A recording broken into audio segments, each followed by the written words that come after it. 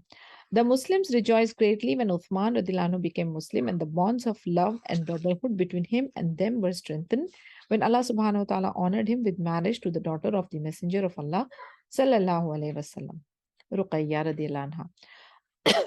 لوگ بڑے خوش ہوئے مسلمس خاص طور سے کہ عثمان رضی اللہ عنہ اسلام انہوں نے قبول کر لیا، اور جو یہ محبت اور بھائی چارگی کا جذبہ جو پیدا ہوا اس سے سب بہت خوش تھے، کیونکہ ہاتھ سے ہاتھ جڑ گیا، طاقت اور زیادہ بڑھ گئی۔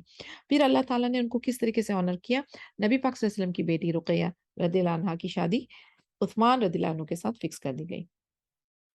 The Messenger of Allah sallallahu alaihi wasallam had given her in marriage to Utbah ibn Abi Lahab, and he had given her sister Kulthum in marriage to Utaybah ibn Abi Lahab. But when Surat al-Masad was revealed, Abu Lahab and their mother Jamil bint Harb ibn Umayyah, the carrier of wood, told them to leave the daughters of Muhammad sallallahu alaihi wasallam. So they separated from them before they had consummated the marriage with them, as an honor to them from Allah subhanahu wa ta'ala, and as a humiliation to the sons of Abu Lahab.